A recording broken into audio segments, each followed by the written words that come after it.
Maintenant, j'appelle Marc Charlet et Michel Van Esbroek, si vous voulez bien me rejoindre. Marc Charlet, qui est directeur général de Moveo, et Michel Van Esbroek, directeur d'EDF Pulse Croissance.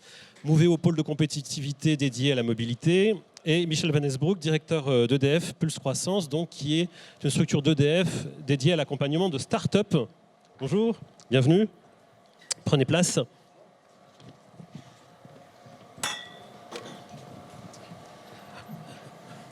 Donc EDF Pulse Croissance, qui est effectivement dédié à l'accompagnement de start-up, une dizaine de start-up accompagnées autour de sujets qui intéressent EDF au premier plan, puisqu'il s'agit de développer des activités nouvelles et de se poser des questions sur, par exemple, la motorisation des navires qui circulent sur la Seine. Donc ça, c'est dans le sujet.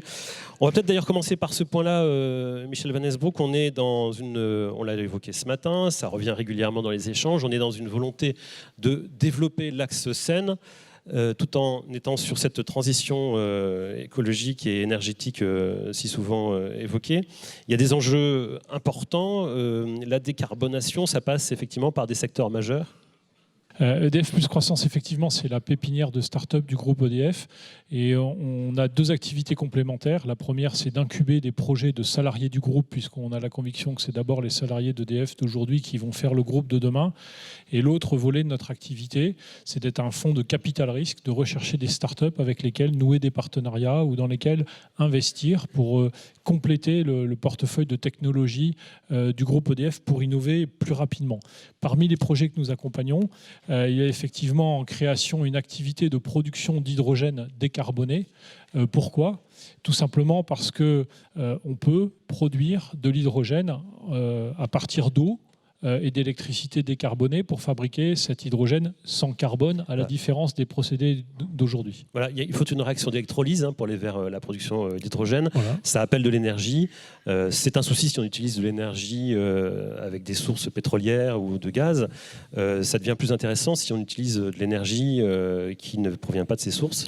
Et notamment, il y a des moments où on n'utilise pas toute l'énergie renouvelable. Donc on peut aussi valoriser cette énergie à des temps morts en fabriquant de l'hydrogène qui, lui, va pouvoir être stocké et qui a un contenu carbone très faible. C'est-à-dire la raison pour laquelle EDF s'intéresse à la production d'hydrogène bas carbone, c'est que dans le cadre de la transition énergétique et en particulier des conditions de la PPE, la programmation pluriannuelle de l'énergie dont le gouvernement a posé les bases, la mission d'EDF, c'est de contribuer à décarboner l'économie française dans les meilleures conditions pour le pouvoir d'achat des ménages et la compétitivité des entreprises, en se basant tout simplement sur le transfert d'énergie fossile vers de l'électricité, puisque vous savez que la France, entre énergie renouvelable, la nucléaire, a la chance d'avoir un ensemble de production qui émet très peu de carbone.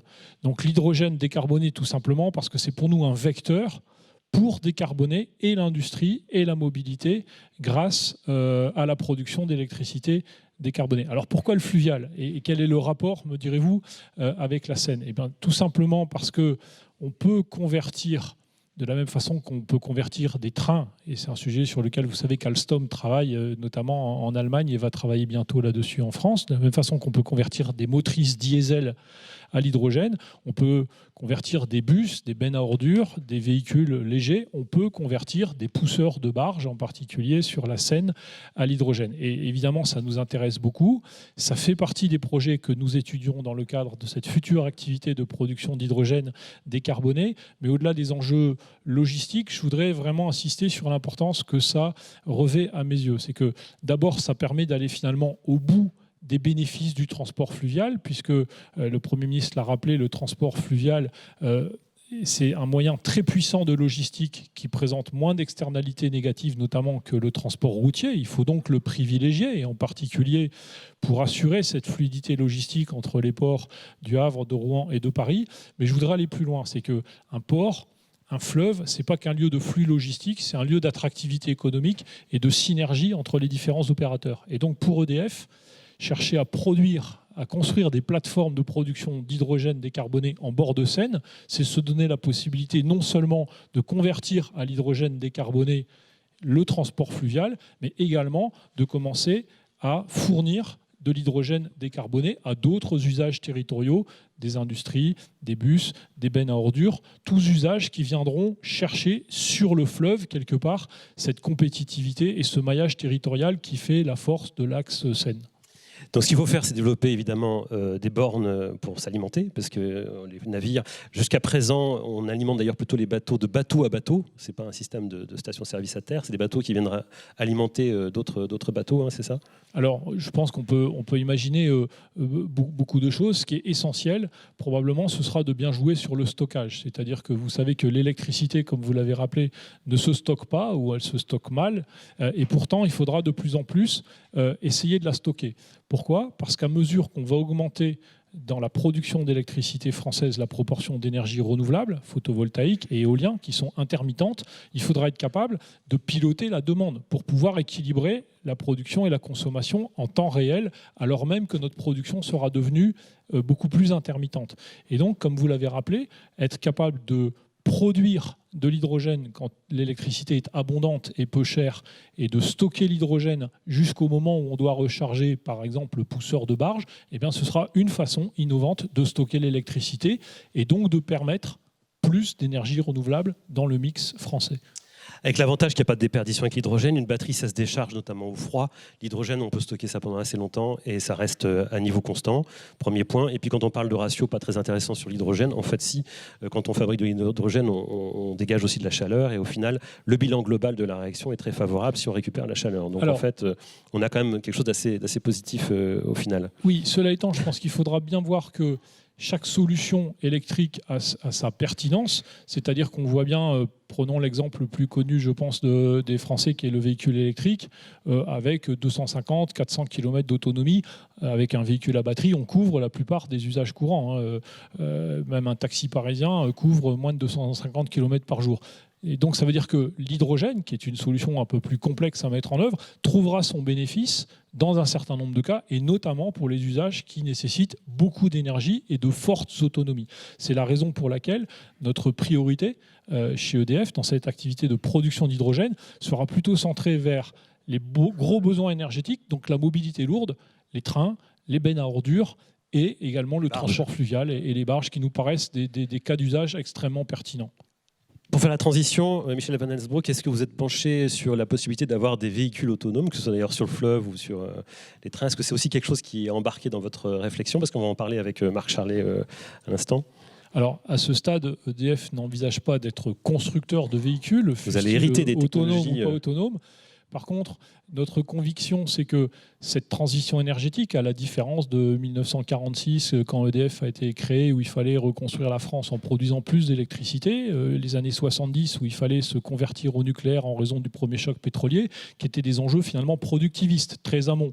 On voit bien que la différence, c'est que cette transition énergétique, elle parle de sobriété, elle parle de décentralisation, elle parle de reprise de contrôle par les pouvoirs politiques locaux, par les élus, par les clients, et donc elle parle de l'aval et des clients. Donc notre conviction, c'est que la transition énergétique dont on doit s'occuper, c'est d'abord celle des clients, et la raison pour laquelle on va se focaliser sur des projets de territoire. Je voudrais saluer la présence ici de Catherine Lescure, qui est la déléguée régionale Île-de-France, que je pense vous êtes nombreux à connaître. La raison pour laquelle, avec Catherine, on essaie d'être aussi actif et d'avoir beaucoup de projets à vos côtés, c'est qu'on pense que c'est d'abord chez vous que va se dérouler la transition énergétique. Si on arrive dans un même lieu à avoir une station de recharge en hydrogène à la fois de bus, de bennes à ordures, couplé avec les bateaux promenades, couplé avec des usages industriels, on arrivera pour chacun de ces utilisateurs à baisser beaucoup le coût de revient de la solution. C'est la raison pour laquelle l'approche territoriale au plus près du terrain nous semble essentielle à la compétitivité. Voilà, puis en centre de Paris, on sait que ces barges,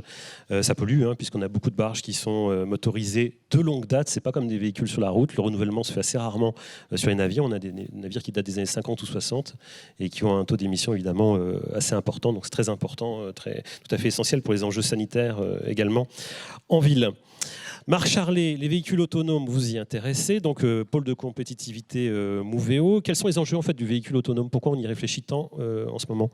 Alors, juste un mot sur Moveo. Moveo est né de la dynamique de la vallée de la Seine, puisque Moveo est né en 2006 et dès le début dans les gènes du pôle sur les deux territoires, normand et francilien. On représente sur ce territoire plus de 380 membres et on anime l'écosystème d'innovation autour des sujets de la mobilité et de l'automobile. Et en effet, c'est une filière qui est en pleine mutation avec des révolutions liées à la transition énergétique et à l'électrification des véhicules, une révolution liée à l'intelligence, à la connectivité aux véhicules autonomes et aux nouvelles mobilités. Donc les enjeux, ils sont là sur le véhicule autonome puisqu'il va adresser ces trois sujets. Alors c'est un enjeu de sécurité avant tout, le véhicule autonome. Donc c'est un enjeu sociétal de sécurité routière. Plus de 90% des accidents sont liés à une erreur humaine. Donc on pense qu'avec le véhicule autonome, on peut faire un effort dans ce domaine-là. C'est aussi et surtout, et toutes les expérimentations qui sont menées sur la vallée de la Seine aujourd'hui montrent ça, c'est une réponse à des enjeux de mobilité inclusive. C'est-à-dire que grâce aux véhicules autonomes, on aura une mobilité plus proche des territoires, un maillage des territoires plus fin, parce qu'on voit que le véhicule autonome va complètement casser la frontière qui peut exister entre le véhicule particulier et le transport public. Ouais, c'est quand le transport collectif ne peut pas aller jusqu'au bout, on peut avoir un véhicule autonome qui fait le travail et qui évite de déplacer un bus avec un seul passager. Exactement, on peut avoir ce qu'on appelle de la mobilité à la demande, et c'est ce qui est fait d'ailleurs à Rouen dans l'expérimentation sur le Technopole du Madrier. On a des navettes qui vont permettre de desservir ces zones qui sont mal desservies par les transports en public. On a surtout des enjeux au niveau du tourisme. On a des expérimentations, que ce soit à Versailles ou même à Giverny, qui vont expérimenter le véhicule autonome aussi pour des implications de tourisme. On a aussi, concernant les personnes à mobilité réduite, les personnes âgées qui retrouveront de la mobilité grâce à cette mobilité autonome. Donc ces enjeux d'inclusivité sont essentiels dans le cadre du développement du véhicule autonome. Donc il y a la question de la capillarité, c'est-à-dire qu'on prend un petit véhicule pour aller plus loin et finalement tout le réseau de transport devient plus précis. On arrive donc, on disait au dernier kilomètre, vous citiez Versailles, enfin le tourisme, il y a Versailles effectivement, Versailles Grand Parc où on expérimente des Twizy. Il y a un projet européen qui s'appelle Autopilote qui expérimente des Twizy autonomes et qui, avec une solution de ce qu'on appelle de platooning, c'est-à-dire qu'il n'y aura qu'un seul conducteur dans le premier Twizy et les autres viendront en mode autonome suivre pour redispatcher les véhicules un peu partout dans Versailles Grand Parc.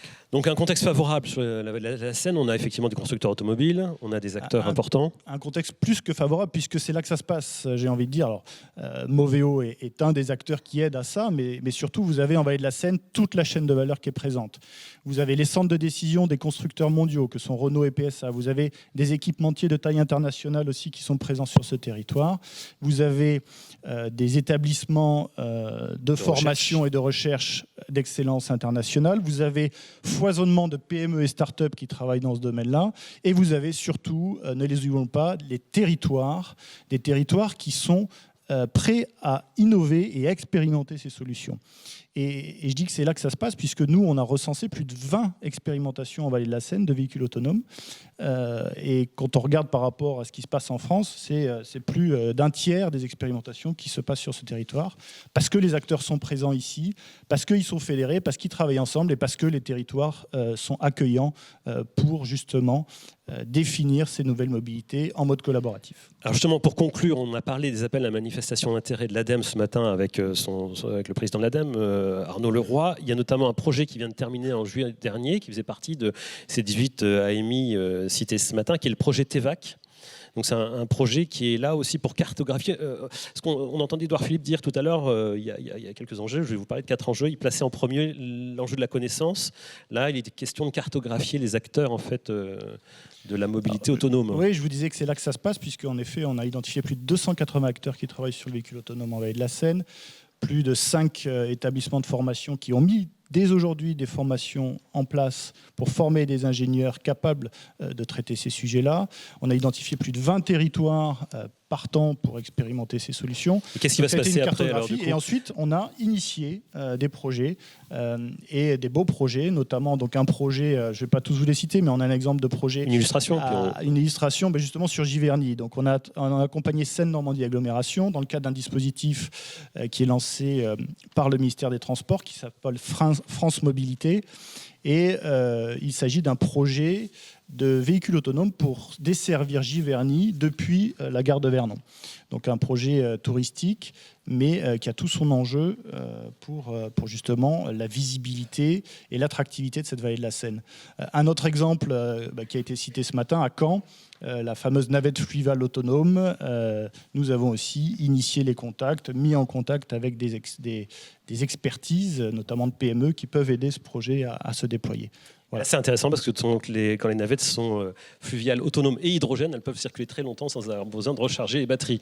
Donc voilà, sachant qu'il y a aussi des projets de bateaux électriques avec batterie, ça fonctionne aussi, mais en tout cas pas dans des systèmes de rotation intense. Voilà, quand on est sur des rotations intenses, voilà, il faut de l'hydrogène parce que là, ça marche vraiment pendant très longtemps. Et on rappelle quand même que ça émet de la vapeur d'eau. L'hydrogène, quand c'est consommé, c'est quand même sympathique par rapport à... Voilà. Merci beaucoup, Michel Van Esbroek, Marc Charlet, pour ces 2 résumés rapides d'expérimentation.